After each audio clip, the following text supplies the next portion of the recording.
Siemanko YouTube, w tym odcinku urwę śrubę, będę stukał młotkiem i ciął diaksem, więc przyjmuję rolę narratora i troszeczkę wam poopowiadam.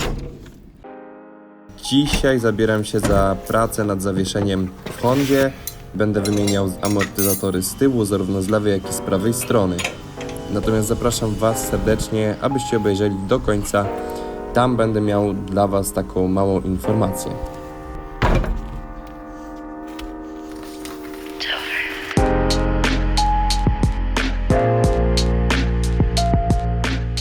Wpadłem na genialny pomysł, że starą, zapieczoną śrubę odkręcę po prostu na siłę.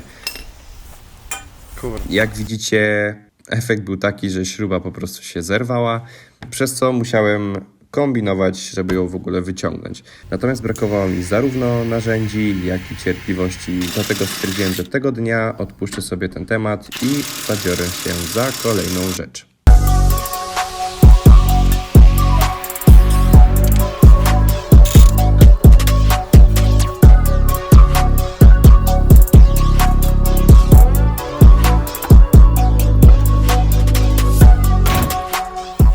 Dziś jest dzień drugi. Stan rzeczy z napraw Hondy prezentuje się następująco. Wczoraj zabrałem się za zawieszenie. Oczywiście musiałem przekręcić śrubę, więc nie mogłem nic więcej zrobić. Dzisiaj kupiłem narzędzia, będę kontynuował odkręcanie, zobaczymy, może się uda. Natomiast wczoraj wymieniłem jeszcze uszczelkę pod pokrywą silnika. No i w sumie można odhaczyć ten punkt, więc dzisiaj będę walczył z tymi śrubami i zobaczymy, czy uda mi się je odkręcić w ogóle.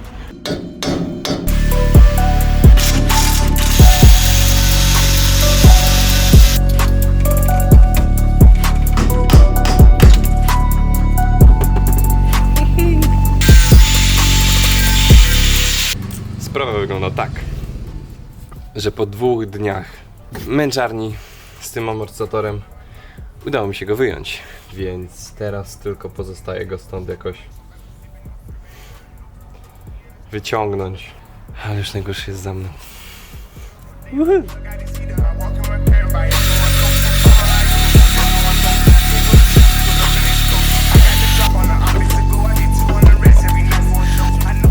Ej, voilà! Nic mnie jeszcze tak nie cieszyło jak wyciągnięcie tego skurwyństwa. Ale to było trudne, kurde. Jestem tak zadowolony, że mi się udało. Teraz tylko pozostało przełożyć poduszki od amortyzatora na nowy zestaw i kurde, będzie jeździł elegancko.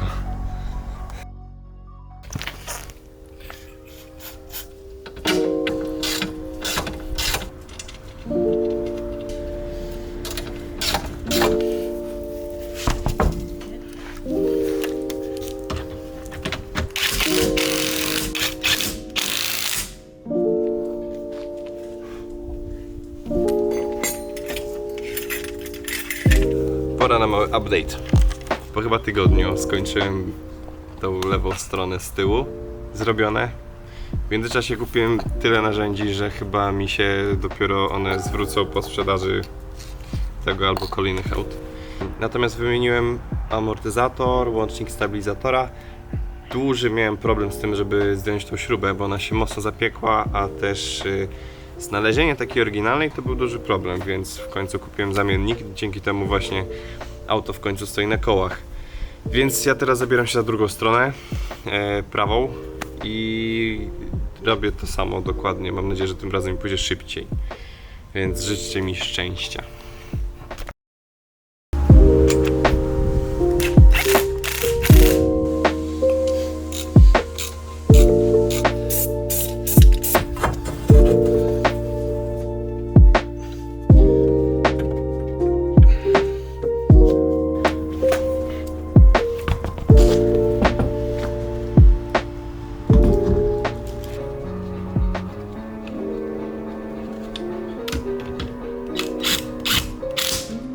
Jeżeli dotrwaliście do końca, to mam dla was małą informację.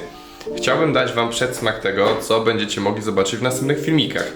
Zostały jeszcze 2 filmy do nagrania z Hondą, z czego pierwszym z nich będzie korekta lakieru, a drugi to będzie taki ostateczny filmik, który nakręcimy, prezentujący cały projekt. Więc dzięki za oglądanie tego odcinka i widzimy się za tydzień.